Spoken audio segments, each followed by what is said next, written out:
merong distributor, merong empleyado, si A and B. Empleyado sila. They perform the same task, they perform the same job every day. Pareho lang yung job description nila, pareho yung pay grade nila. And pareho ginagawa nila. Tanong, pag sila mapopromote, kung mamimili ng promotion yung company, pareho sila ng ginagawa, tanong, sabay ba silang mapopromote o hindi? Sabay, hindi. Hindi, pareho sila ng trabaho, ha? Pareho sila ng ginagawa, pareho ng pay grade. Sabay sila mapopromote, hindi. Bakit? Pareho naman ang ginagawa. Bakit kaya? Between A and B, bakit hindi sila pareho mapopromote? Ha? Pwede? Hindi, sabihin natin na wala sa seniority, pareho lang yung panahon na nag-join sila. They have basically joined or became an employee at the same time. Pero ba't hindi sila pareho mapopromote? They perform the same task, they perform the same job, but how come hindi sila pareho mapopromote? Tama yung sagot nyo, hindi pa mapromote pareho kasi isa lang ang pipiliin. Pero palagay mo, kahit pareho sila ng ginagawa, sino yung pipiliin ng company para mapromote? Yung tamang attitude, ano ba? Performance, ano ba? The way they do their job, the way they carry out their job, the way they deliver their deliverables, and everything. So, ibig sabihin, hindi lang dun sa task at hand ang importante. Pero mas importante kung paano mo i-carry out. Walang pinagkaiba sa inyo. Ilang ba dito yung pag lumabas kayo ng bahay? May kinausap ka. Ginalingan mo naman. Talagang todo, labas na litid mo sa pagpapaliwanag. Grabe. 3 oras. Pero sabi sa'yo, ganda sana, kaya lang wala akong pera. Lipat ka na naman, ibang prospect. Todo ka na naman. Hata. Explain. Hindi na dito. Ginamit mo pa yung anting-anting mo. Dala-dala mo yung bertut mo, mga ganun ba? Dala mo pang suit-suit mo yung lucky shirt mo. Tapos pag sa presentation mo, sabi sa'yo, sana, kaya lang, akong pera. Lipat ka. Magtataka ka, dahil mo kinakausap, pero matatapat sa'yo laging walang pera. And there is another person in AIM Global, at the other part of the universe, konting kausap lang, full na full, 30 minutes. Pay in 7 heads pa. Ikaw na kailangan mo ng 1.5. Hirap na hirap. Yung isa, konting trabaho na. Pay. Bakit yun? Minsan may makikita ang cross lines mo. Lakas mo pa pag-i. Ano ginagawa? Magtataka mo, ano kayang magic kanina? Ano kayang holy grail na secret na bakit ganun? Doon ka magtataka. And you'll be amazed. Pareho lang kayo ng ginagawa.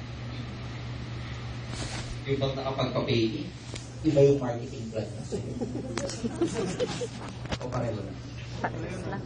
Yung product niya ba na C24/7? 30 tablets, 30 capsules kaya? O mas marami yung isang box? Yung kayang global pack niya with 5 blister packs of C24, isang sachet ng coffee with 1 sachet of my chocolate, scholarship, and business kit.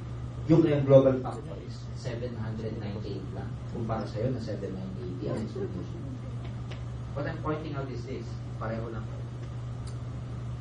Pero bakit hindi pareho ang outcome? Pwede mong sabihin, sir, ang variable doon yung nasa prospect. Pero dito ka magugulat. Ang market, hindi variable ang tawag namin dyan. Constant yan. It's basically the same. Alam nyo sa nagkakaiba? The way you do it. The way you carry out your task. It's your mindset pag-alis mo ng bahay. Baka yung kaya niya pag-alis mo ng bahay, nasa isip mo naman. Sana mag-pay ito, kailangan. Sana nag-pay ito, kailangan. So, i-attract mo po, sana. Kaya the universe will give you sana. Ako niyo siya? Yes. Baka naman pag umalis ka ng bahay, alam niyo yung tipo, sana dumating. Pagdating mo, init siya. Biglang may emergency, hindi ako makakarating. Samantalang yung isang tao na pag nag-i-global siya, meron na siyang success mindset na mag-join sa akin ito, makapay ito. Mga anak, hindi ito, makukuha ko. They are so positive when they go out of the house. Pero pag galis mo ng bahay, or you got positive,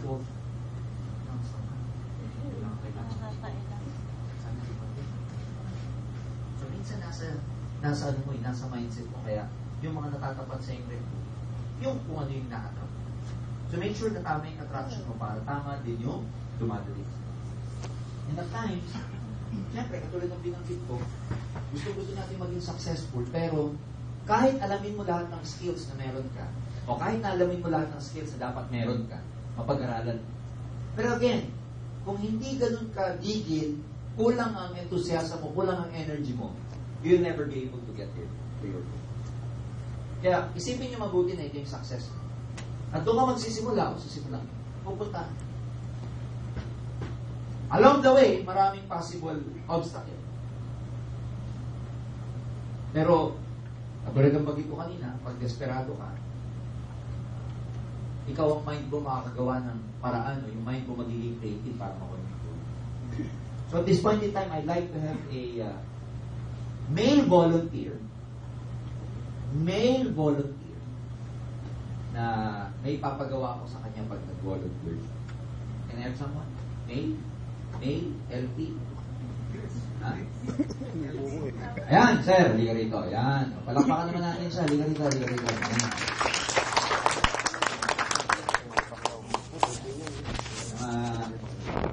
Ano pa? Ano pa? Ren! Palakpakan nyo naman si Ren. Ilang months ka, Ren? 6 months below. 6 months below. So, yung 6 months below na yan, pwedeng 5 months and 29 days. Pwede.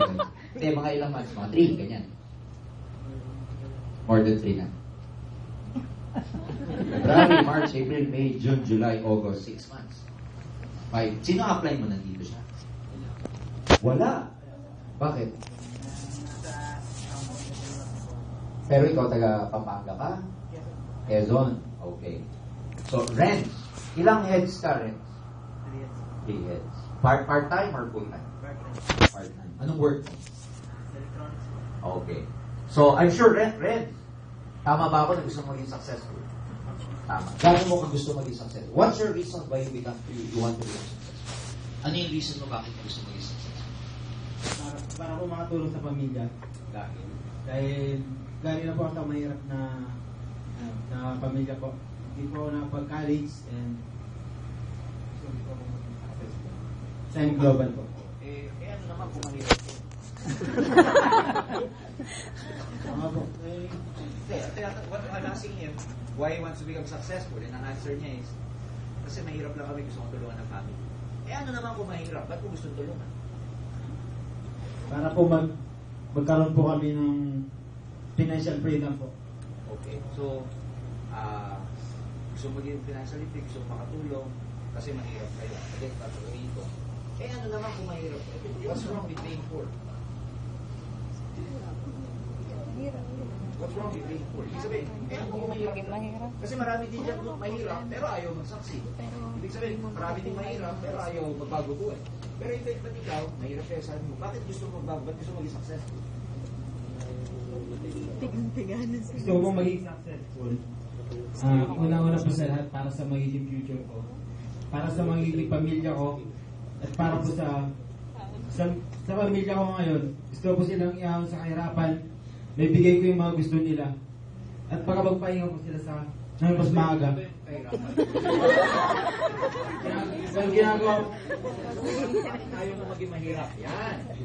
Ano ba yung kahirapan kasi? Bakit ayaw maging mahirap? Ayaw ko po kasi maging mahirap kasi pag mahirap ka po, yung kakainin mo sa umaga, iisipin mo yung kakainin mo ulit sa tanghalian at sa hapunan. Yun po yung ayaw kong maranasan ng magiging pamilya ko. Ano yung pinakamatinding experience mo na masasabi mo na hindi maganda sa pagiging mahirap?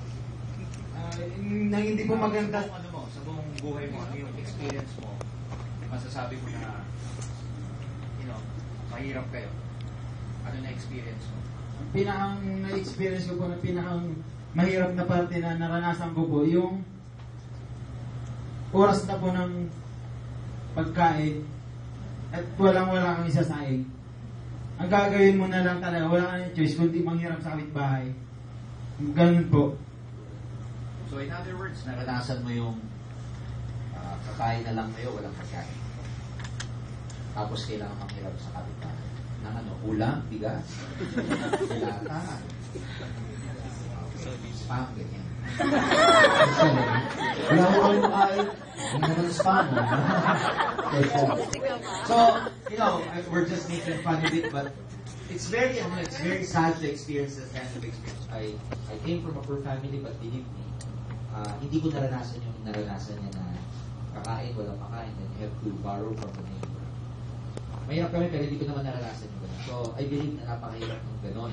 Buti sana kung isang beses nangyari. Ilang beses nangyari na? Maraming beses. So, mahirap. Kaya ako tinatanong to kasi, nung active networker ako, tinatanong ko sa mga downlines ngayon, bakit mo gusto mag-succeed? Sinabi niya, sir, gusto ko magkapera. Bakit gusto mo magkapera? Hanggang malaman yung bottom line. Kasi pag alam mo yung bottom line, like him, we are able to ask him na, we're able to extract from him that that's why, the reason why he wants to become successful is ayaw yung mahirap. Kasi naranasan niya, one bad thing in terms of experience, no, kahirapan. And that is borrowing food from other people. There's nothing wrong with that, but for me, pag na-experience it, it's very humiliating. Diba? Tama ba yan? It's both humiliating and humbling experience. Now, tingin mo yung dahilan mo. Sapat na dahilan yun para mag-ibig ka, para maging successful ka. Oo naman, ako din, hindi ko naranasan ko. Iba, gawin ko umaga ang gabi, makahanap lang ng recruit. Tama, because I don't want my family to experience that. Tama eh. Or yung magiging future. I think that's enough reason. Malalim na why yun. Kaya nga lagi ko sinasabi when I date people, you must have a huge why. You must have a deep why, a compelling reason why you have to do this business. So let's say, ito yun. Success. Let's say, ito yung makakaramo sa inyo, Rex. Let's say, ito yung destination na masasabi natin, matatapos na yung kahirapan sa pamilya mo. Gagawin mo ba lahat para makuha ito? Gagawin mo ba lahat? Gagawin mo ba lahat? Makikita natin, gagawin mo lahat. Now, pumunta ka doon sa dulo. Sa may projector. Yan. Ayan. Now, Renz, sabi mo sa akin, gusto mo maging successful. Hindi ka maging successful para matapos na hihirapan sa pamilya. Now, sa palagay mo, magmula dyan hanggang dito, sa best mo na makakaya, tingin mo ilang jump? 3 po.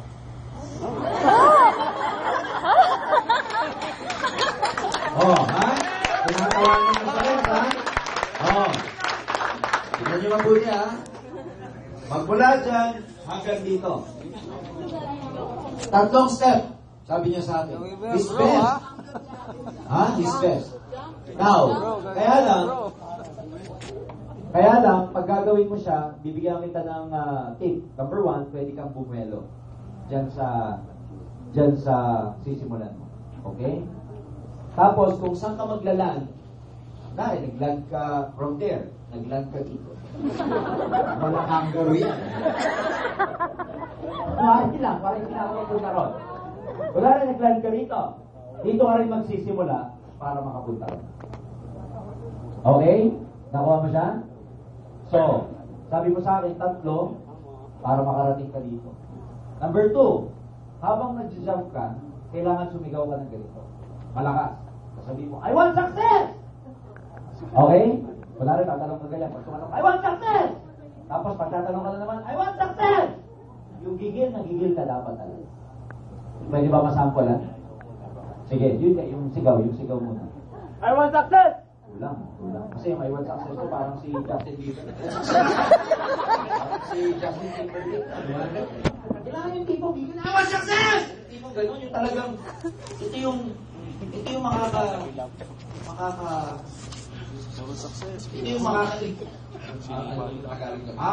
makaka-stop ng poverty o kahirapan sa pamilya. Kaya sabi ko, what success? Yung gigil. Ulit. Go, 1, 2, 3. I want success! Yan! Kala ko, susutuhin mo sa neto eh. O, gigil na ako tatlo. Ayan, ha? O, 3. Okay? So, pag sinabi kong 1, 2, 3, go, you can start. Okay, Ben Rems? Wala pa kayong mga kamay para kayo?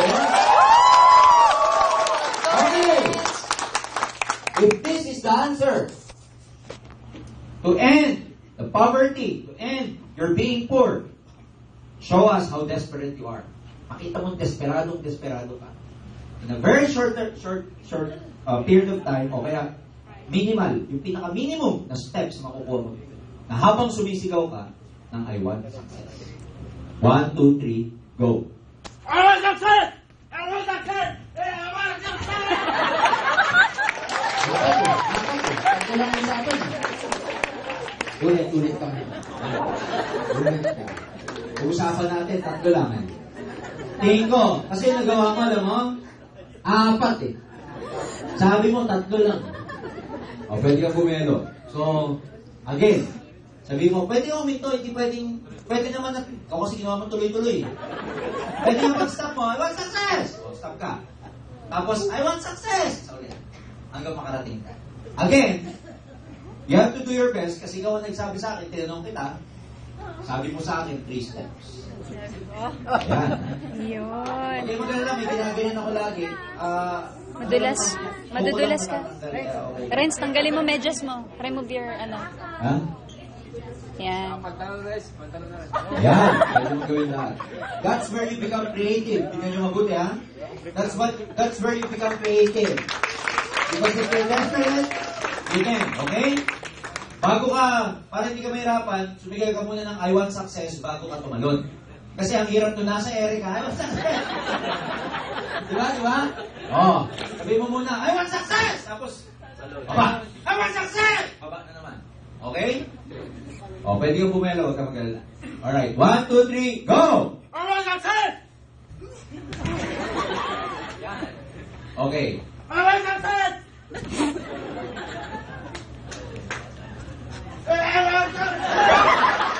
Bilang pa. Malapit pa eh. Ano, kaya hindi.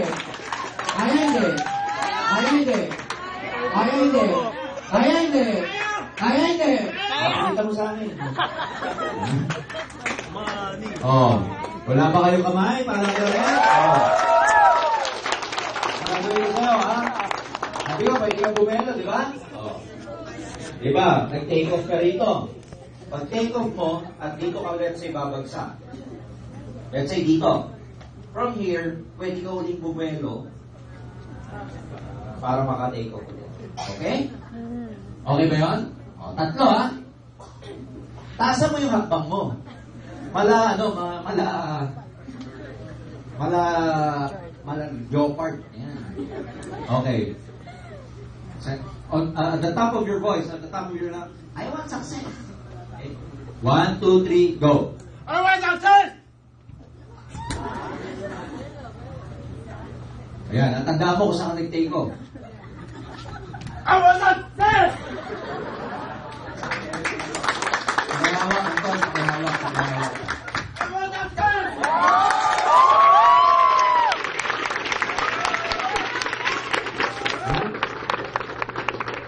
Palakpak kayo dyan. Kanina nung sinabi niya 3, tinatawa. Sabi ni mo? Oh. How do you feel? Good po. Bakit good? Kasi nakuha ko yung best ko, and then nakuha ko yung success.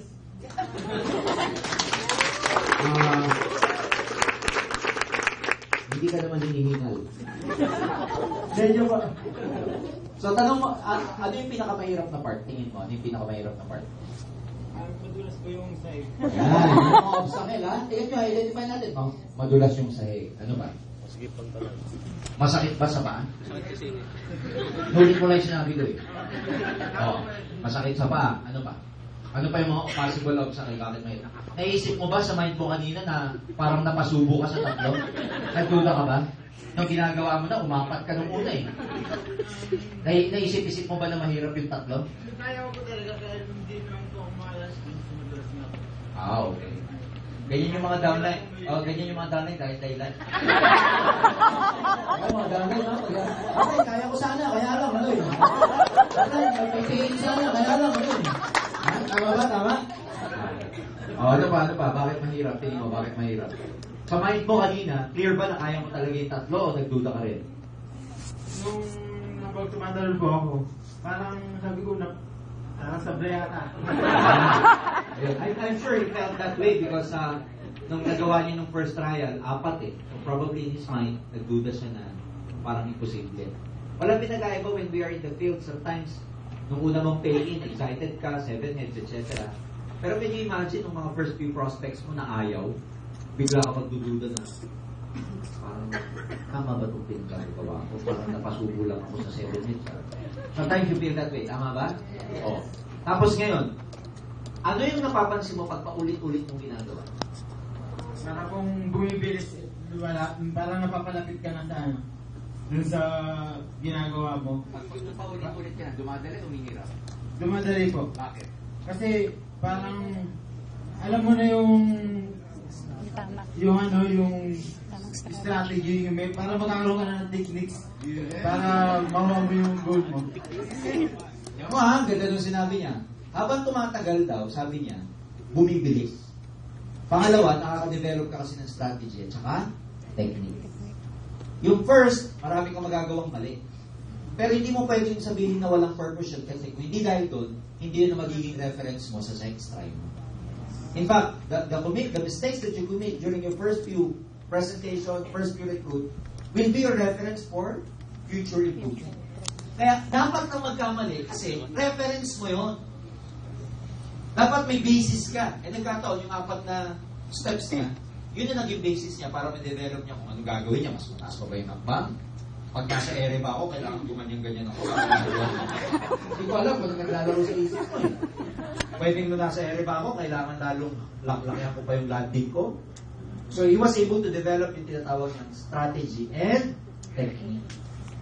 Madi-develop mo lang yung strategy and technique kung ginagawa mo ng actual. Hindi ka makaka-develop ng technique and strategy pag lagi kang apply, open mo. Apply, sumama. Ano ba ni-develop mong technique? Wala. Makaka-develop ka ng technique pag nakasala. Third, tanong. Ano yung pinaka-motivation mo sa lahat? Bakit sa palagay mo nagawa mo? Desperado ka o hindi? Desperado po. Paano mo nasabi? Kasi nandun na po ako eh. Siyempre kailangan ko na talaga itodo kasi oo. Siyempre niya eh. Palakpakan niyo sa yan. Sige lang naman po. Alam mo, sabi ko, di ba, may 2 group ako niraran na ganyan. Yung other person na ginanyan ko, after 1 year, he was able to buy his own Hyundai Accent.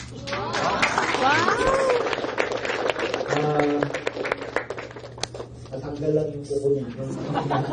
Pero ang kapalit, Accent. So, what did you learn there? It's a simple exercise natin. What did you learn? Ano yung best impact kung meron dito? Wala akong masama. Walang mali sa recitation ng Biblia. Hindi ka tulad ko nung high school tayo o elementary pag mag-resign. Sino dito yung may lesson ng impact doon sa nangyari exercise? Can you give me zero? Galing, palakpakan natin. Yun ang hinihintay kong sagot. Yun ang hinihintay kong sagot. Okay lang magkamali, okay lang mabigla ka and everything, pero pag nandun ka, be desperate enough para pangatawanan na. Parang sinabi niya, sir, nakasalang na ako. Pasubo na ako. Why not make that as a motivation na napasubo ka na sa 8, isagad mo na. Tuloy mo na. Andito ka na eh. Ano ba? Ano ba? Yung magandang impact. Yung sige po. Galing, palakpakan nyo. Walang imposible pagka ginusto. Ito mo ang buti. Honestly speaking, bakit maganda yung sinabi niya? Anong sinasabi sa'yo ng sense mo nung sinabi niyang 3 kaya? Ang haba eh. Sige nga, who would ever thought? Ako nga, malaglag ako dito. Yung sinabi niyang 3, ano ang unang response ng senses mo? Ng eyes mo, ng feelings mo? Ano? Hindi kaya. Ang haba eh. Pero nagawa niya hindi. Nagawa niya hindi. What seems to be impossible, pag ginusto, pwede maging posible. Parang ang haba ng 1,000 points. Parang ang hirap ng 100 points para sa GE. Parang ang hirap ng 10 points in 1 month sa GE. Parang ang hirap mag 7 heads, 3 heads. Pero wala palang imposible pag talagang gugustuhin niya. Parang ang hirap mag Ang hirap mag-recruit, ang hirap mapapayin yung boss ko.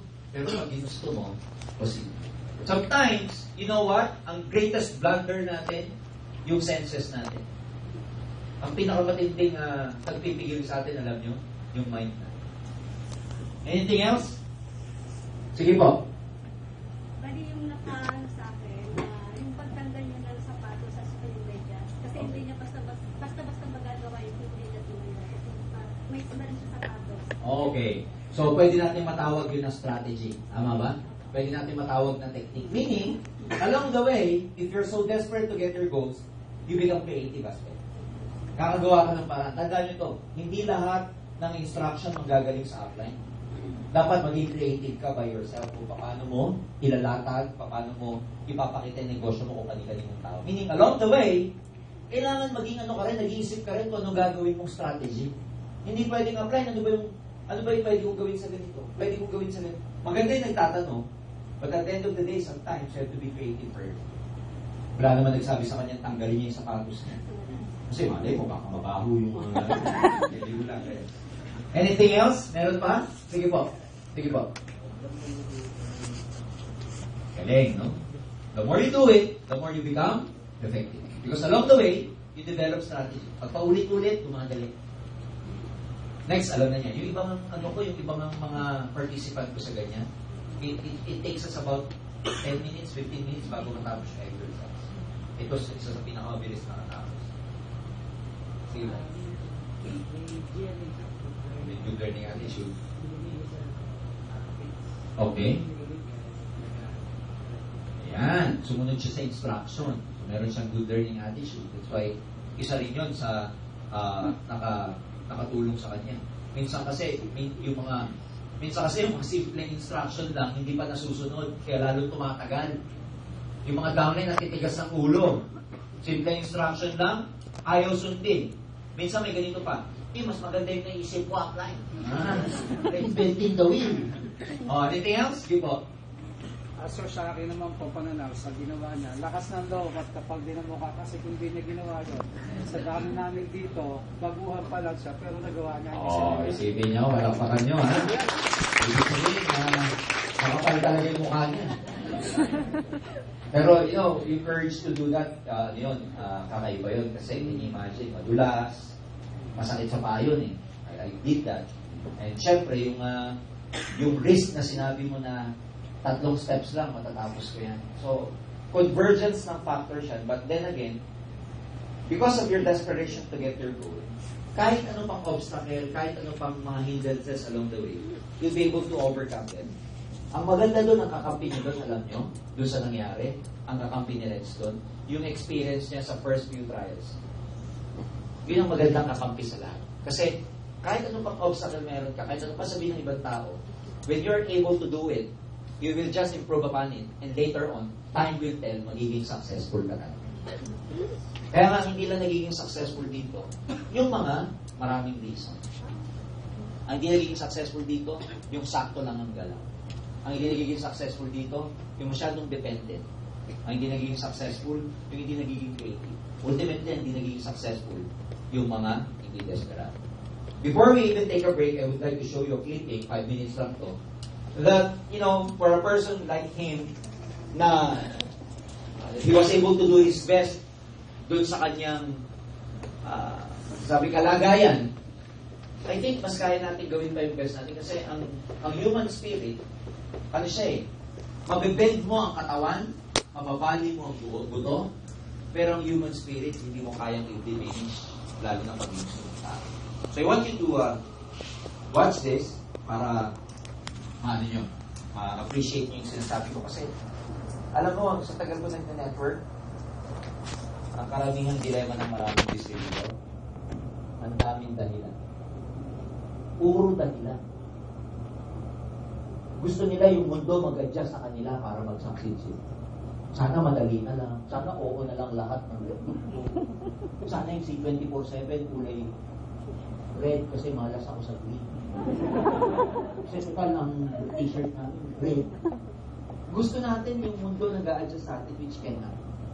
So I want you to watch this para lalo na yung maraming may reason sa inyo makakita niyo. Okay.